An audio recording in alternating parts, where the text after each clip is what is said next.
हे guys, ये Krishna, welcome back to my channel creative learning juniors. आज हम बात करने वाले हैं मैथ्स के एक दिन पहले कैसे आपको पढ़ाई करनी है उस टॉपिक के बारे में। ठीक है, तो यार आपको बस एक चीज़ है, छोटा सा मैसेज है। मेरा जो मेन चैनल है यार वो हैक हो गया है और इसी वजह से मेरा कल वीडियो नहीं आया, बट ठीक है, मैं उसको रिकवर करने की कोशिश कर रही हूँ। आप लोग से भी जितना सपोर्ट होगा, अगर मुझे ज़रूरत होगी मैं आपको ज़रूर बताऊँगी। और अगर मैं इस टाइम पर ऐसे मोटिवेटेड होकर के आती हूँ आपके आगे कि मुझे वीडियो बनानी है, आप लोग को बताना है बेटा, तो ये चीज़ याद रखना कि सब चीज़ मोटिवेशन पे चलती है, सब चीज़ स्ट्रॉन्ग रहने पे चलती है। ठीक है, तो मुझे पता है आपका मेरे ऊपर ट्रस्ट है। I know this thing, you guys trust me, that is why ना चाहते हुए भी मैं यहाँ पर हूँ, क्योंकि मुझे पता है कि यार कोई बच्चा जो है वो शायद मेरी वीडियो का वेट कर रहा है। बेटा सेम वे ना आप अपने लिए भी ये चीज़ रखना। मुझे नहीं पता आपका एक दिन पहले कितना प्रिपरेशन हुआ है, कितना आपने पढ़ लिया है, क्या पढ़ने वाले हो, क्या आपके दिमाग में चल रहा है, क्या प्रॉब्लम्स आप फेस कर रहे हो। बेटा मेरे लिए डिफ़िकल्ट है हर एक की प्रॉब्लम्स प्रिडिक्ट करना, बट मैं इतना बोल सकती हूँ कि ये जो एक दिन है, 1.5 दिन है, इसमें ना अपने और अपने पढ़ाई के बीच में इतना ट्रांसपेरेंट रिलेशन रखो, इतनी लॉयल्टी रखो ना बेटा, कि आपको एग्जाम सेंटर के बाहर आने के बाद आपको ऐसे ना फील हो कि यार शिट यार ये मैंने क्या कर दिया, I wasted my whole year. I don't want you people to say words like this, क्योंकि यार इसका कोई लॉजिक नहीं है। जो चीज़ हो गई वो हो गई। नाउ अब आपके पास बचा क्या है? आपके पास बचे हैं वो 1.5 दिन,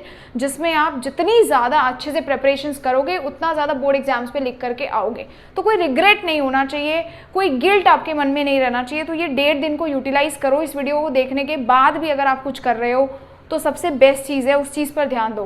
करेंगे क्या? सबसे पहले आप लोग का काम आसान करने के लिए मैंने फॉर्मूला शीट डाल दी है चैनल पे। मैं नीचे आपको डिस्क्रिप्शन पे लिंक दे रही हूँ, आप उस लिंक के थ्रू ये फॉर्मूला शीट एक्सेस कर सकते हैं। और दूसरी चीज़ है कि टेलीग्राम ग्रुप का लिंक भी है, उसको भी ज्वाइन कर सकते हैं। तो ये जो बेटा फॉर्मूला शीट है ना, ये आप लोग यूज़ कर सकते हैं। इसमें वैसे सारे चैप्टर्स हैं, बट जो आपके टर्म 2 में आने हैं, आप उन चैप्टर्स के फॉर्मूलाज आपके पास आ गए। तो मैंने लास्ट मिनट लिए फॉर्मूला प्रिपेयर कर दिया, आप इसके प्रिंट आउट्स निकलवा लो, इन्हीं को रिवाइज कर लेना।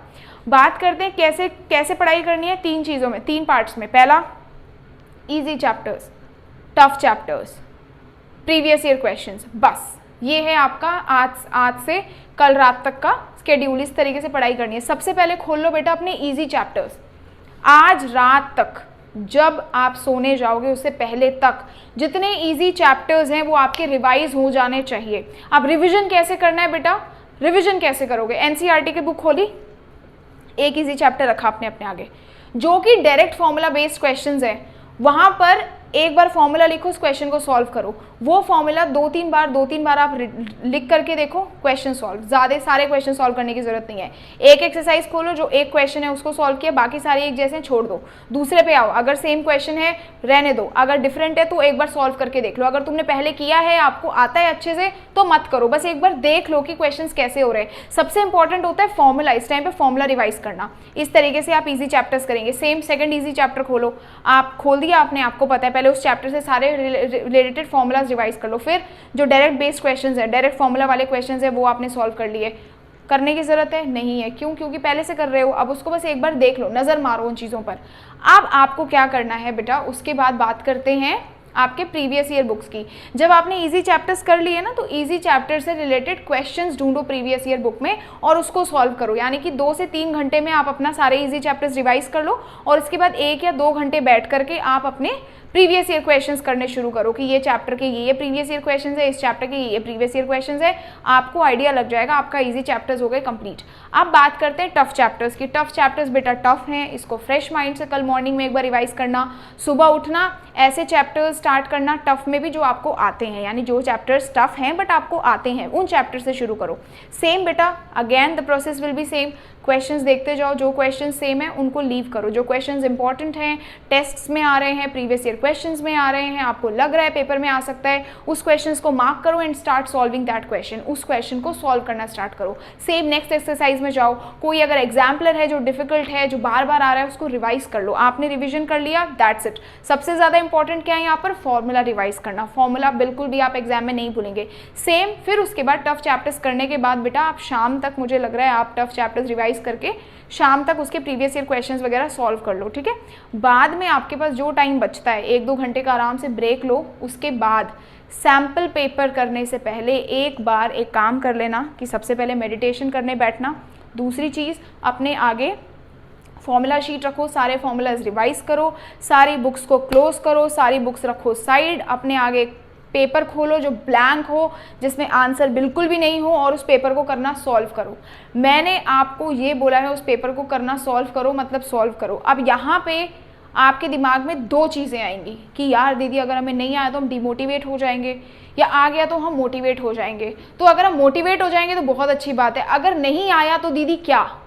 बेटा अगर नहीं आया ना तुम्हें कुछ कुछ क्वेश्चंस, तो तुम्हें ये पता चल जाएगा कि कौन से क्वेश्चंस या कौन से चैप्टर्स ऐसे हैं जिसमें तुम्हें अभी बिल्कुल प्रैक्टिस नहीं चाहिए, या तुम कैसे भी करके कर लोगे। जहां आपका अटक रहे हो, एक बार लास्ट बार तुम्हें मौका मिल जाएगा उन चैप्टर्स को रिवाइज करने का, फट से नोटबुक खोल करके एक बार उसको देख लेने का। मैथ्स एग्जाम में जाने से पहले मेडिटेशन करके जाना। मैं मैथ्स की शिकार रही हूँ बेटा, मेरा खुद का प्रॉब्लम रहा है, क्योंकि थोड़ा दिमाग तेज था तो जैसे तैसे मैथ्स कर ली। पर मैं आपको बताऊं, मेरे दिमाग में नंबर घूमते रहते थे बेटा। मेरे को लगता था पता नहीं डिनोमिनेटर में 3 है, मैं नीचे 5 लिख रही हूँ। मतलब मैंने बहुत बेवकूफ़ों वाले काम किए बेटा, स्पेशली 9th क्लास में तो मैं बहुत ही करती थी। तो ये चीज़ों का आपको दिमाग में रखना है कि ये चीज़ें आपको बिल्कुल पता होनी चाहिए कि क्या है। मेडिटेशन करना है, शांत करना है, अपने दिमाग में ऑर्गेनाइज रखना है चीज़ें। चैप्टर 1 इतने इतने इतने क्वेश्चन, ये इंपॉर्टेंट है, 6 बार किया साइड। चैप्टर 2 ये फॉर्मूलाज हैं, ये क्वेश्चन हैं, इसमें से ये सॉल्व किया है, ये सॉल्व किया है, side. Chapter 3 chapter 4 tough chapter खोला भाई, टफ चैप्टर में बहुत टफ चैप्टर्स थे, ये क्वेश्चंस मैंने किए हैं। ये चीज़ आपके दिमाग में होनी चाहिए कि कौन सा क्वेश्चन कैसे होता है। उस क्वेश्चन को समझने की कोशिश करो कि ये कैसे हो गया, उसके पीछे का कॉन्सेप्ट क्रैक करो, हो जाएगा। ठीक है, इतना सा टास्क आपको करना है। एक चैप्टर करो, मेडिटेशन करो, दोबारा दूसरा चैप्टर खोलो, उसको फिनिश करो, साइड करो। मैथ्स आप कभी भूलते नहीं है, मैं आपको ये चीज़ बता दूँ। थ्योरी में तो होता है ना भूल जाएंगे, मैथ्स में न्यूमेरिकल्स नहीं भूलते अगर आपने दिमाग लगा के सोच के किया है कि अच्छा ये ऐसे किया, ये वैसे किया। इस तरीके से बेटा बस आप रिवाइज कर लो। इस टाइम पर मैंने लिख दिया है, पहले आज रात ईजी चैप्टर्स पकड़ लो, टुडे का टारगेट ये रख लो, कल शाम तक ये कर लेना, रात में 2 सैम्पल पेपर करने हैं। ठीक है, एक करो फिर दूसरा सॉल्व करो। और बाकी जो भी वीडियो चाहिए होगा, कल अगर एग्जाम से पहले आपको कुछ चाहिए, मुझसे डिमांड है, तो प्लीज़ कमेंट सेक्शन में ज़रूर लिखना। एंड बेटा मैं आपको विश कर रही हूँ कि आप बहुत अच्छा एग्जाम करके आओ। बस मैं आपको ये चाहती हूँ कि आप हर सिचुएशन पे स्ट्रांग रहना सीखो बेटा। No matter what the situation is, you have to be strong all the time. You have to learn to deal with the worst situations अपनी लाइफ में, तभी आप कुछ कर सकते हो। रिलैक्स माइंड से करना, कभी भी पैनिक करोगे कुछ नहीं होगा। ठीक है, तो ये चीज़ें ध्यान रखना। Okay, see you in the next video beta. Bye bye, all the best, love you and Eid Mubarak.